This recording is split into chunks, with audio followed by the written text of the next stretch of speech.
So, you've just picked up The Witcher, or you started playing it and it's a little bit too much for you, you can't quite get into it, and you want to know how to play the game without too many spoilers. Well, stick around, because I'm going to show you how it's done. Once you start, you're going to start in Kaer Morhen, which is basically your tutorial, and you do not want to skip this. Trust me, if you've not played this before, or you are struggling with certain aspects in the game, make sure you do the tutorial. There are fundamentals in the game that you need to have a handle on. However, if you're not in the mood to restart and go back to Kaer Morhen, don't worry about it. You can pick these up later on in the game, find yourself weak enemies and just practice. But it's a lot easier if you concentrate on doing it in Kaer Morhen. With regards to the crossbow, you don't have a crossbow in the training area. You get it later on in the game. Now, you can practice your quick firing like you do when you use your bomb. Basically, the button that you use to aim, tap that once, throw the bomb at your target. The crossbow, it's exactly the same. Crossbow is extremely handy later on in the game when it comes to fighting things that fly or underwater, because you can't use any other weapon underwater apart from a crossbow. So practice your quick firing when you get your crossbow. Get that down, make sure that it's always equipped, because sometimes you're running along and you get attacked by something from the air and it decides it's going to fly away, and instead of you running around for half an hour waiting for it to come back to land, just shoot it, bring it back down and take it out. From there, the game basically starts. You're going to get into an opportunity to fight a few things. Make sure that you loot them. Their teeth and blood are used in alchemy, which is something that you'll get into more later. And make sure you loot the logs. One of the other major points in the game is fast traveling. As you run along, you open up a signpost, you access the signpost and it'll open up your map. Now if you look at my map, I've only got that one signpost. I've got a couple of other icons on my map, and the yellow circle is basically my objective. That's where I've got to go. The green chest is a stash. That's where you store all sorts of stuff that you want to keep for later use. And the yellow marker is your notice boards. That's where you pick up quests. You go into your world map. It shows you the various areas that you can go to in later game. You can travel between maps later on, but you can't just travel offhand. Ever tell you about this sorcerer I knew? Now the further you run along, you pick up more signposts. You go in there. Now you can see I can fast travel to the other signpost. When it comes to riding Roach, there's one fundamental that you need to understand. So what you need to do, hold down the sprint button, do not touch the steering. Roach steers himself. Not very well, but he steers himself. And as long as he steers himself, his stamina stays full. Another thing that you need to keep in mind is if you kill animals, you get meat.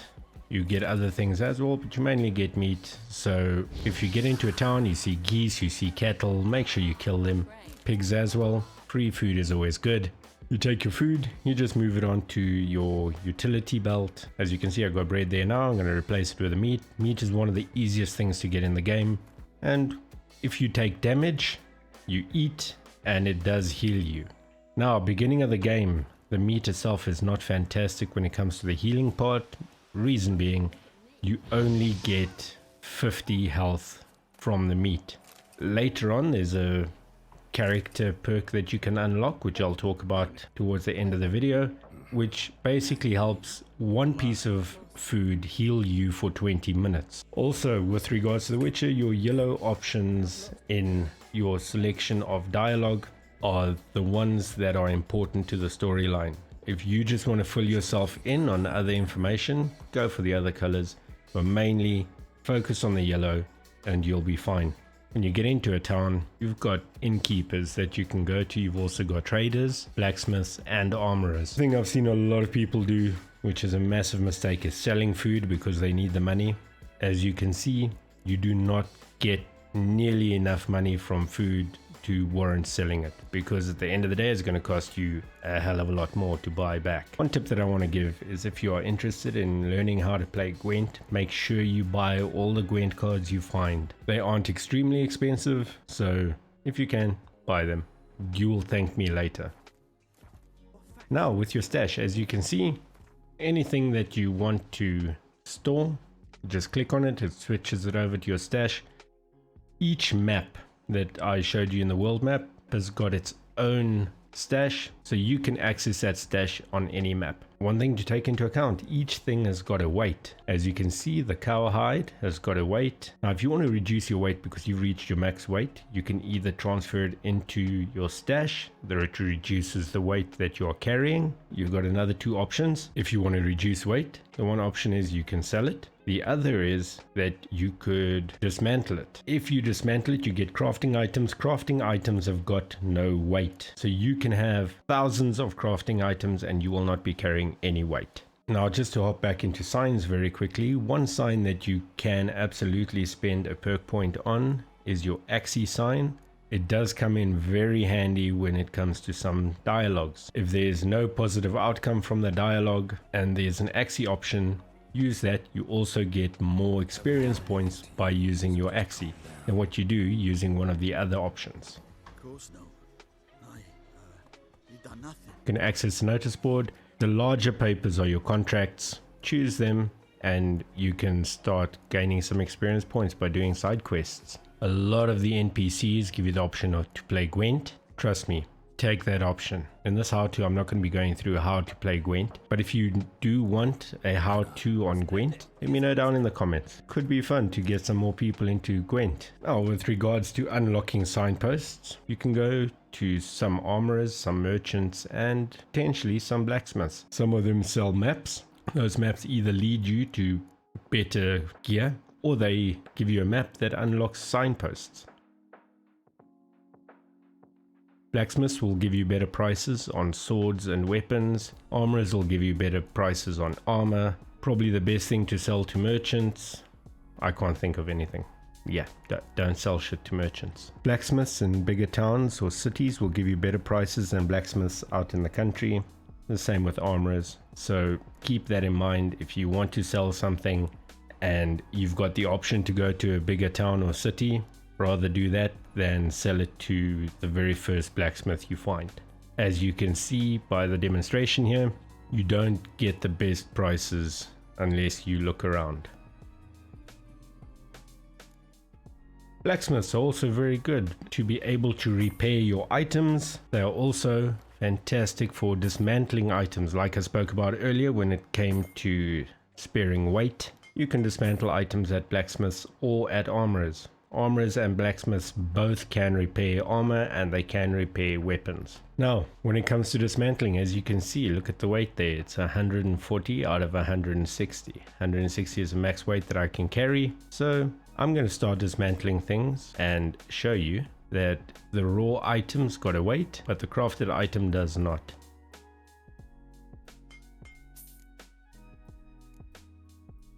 So as you can see, cured leather, which is what I got from the wolf skin, has got absolutely no weight. I'm now going to dismantle stuff. I'll speed it up and then you can see the weight difference because I was at 140 and you'll see where I am when I've gotten rid of all the stuff that had significant weight.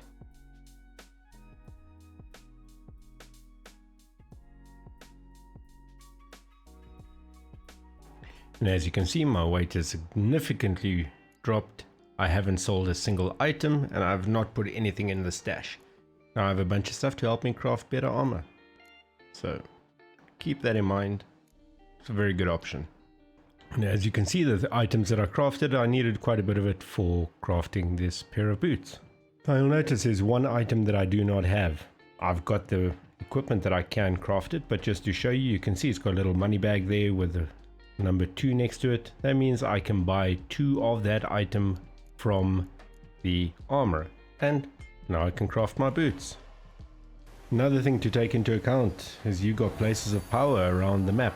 If you get close to it, it'll give you the option to draw from it. Once you draw from it, you will get an experience point. In your glossary, you'll also find stories about certain characters.